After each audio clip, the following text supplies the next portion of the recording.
पहले ये कहानी सुने। कहानी राजा वीरेंद्र और दो मंत्री।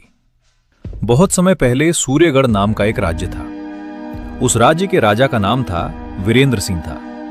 राजा बहादुर थे, लेकिन उन्हें एक चीज बहुत पसंद थी, लोग उनकी तारीफ करें और उन्हें सबसे बुद्धिमान माने। राजा के दरबार में दो नए मंत्री आए। अरुण, जो बहुत ही बुद्धिमान, तेज और आत्मविश्वासी था।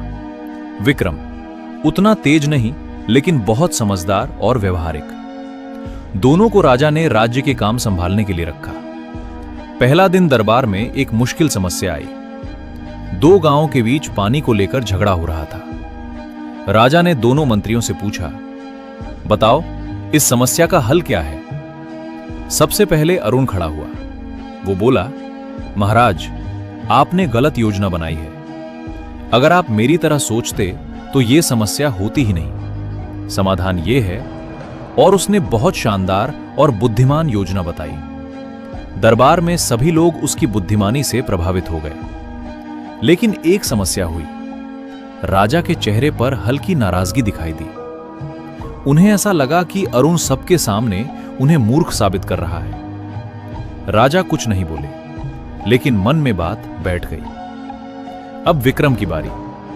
विक्रम खड़ा हुआ और बोला, महाराज, आपने जो व्यवस्था बनाई है वो बहुत अच्छी है। अगर हम उसमें थोड़ा सा बदलाव कर दें तो ये और भी शानदार हो सकती है। फिर उसने वही समाधान बताया जो अरुण ने दिया था, लेकिन उसने ऐसा दिखाया कि यह राजा की योजना का सुधार है। अब दरबार में लोग बोले, वाह, महाराज की सोच कितनी दूरदर्शी है। राजा बहुत खुश हो गए। उन्होंने कहा, विक्रम, तुम बहुत समझदार हो।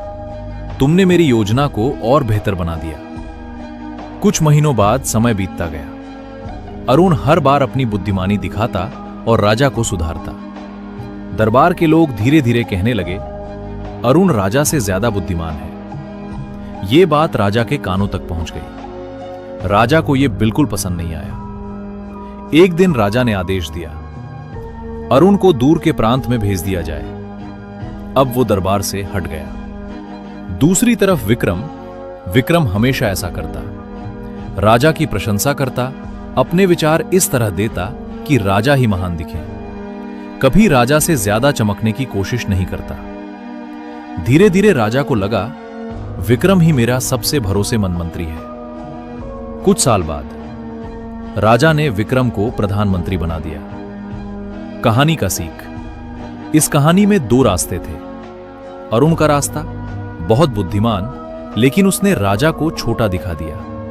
परिणाम, उसे हटा दिया गया। विक्रम का रास्ता, समझदार, उसने राजा को हमेशा बड़ा दिखाया। परिणाम, उसे सबसे बड़ा पद मिला।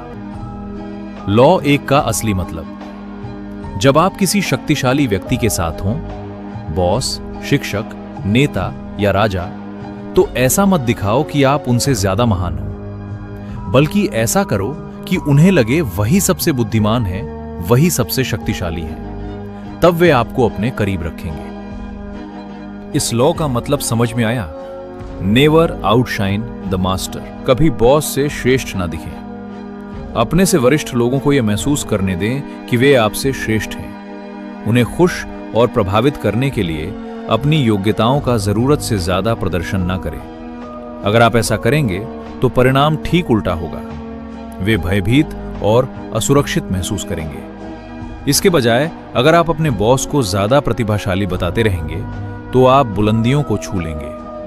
अपने मालिक से ज्यादा तेजी से चमकने से बचें। किसी भी तरह की श्रेष्ठता लोगों को नापसंद होती है और वे उसकी निंदा करते हैं।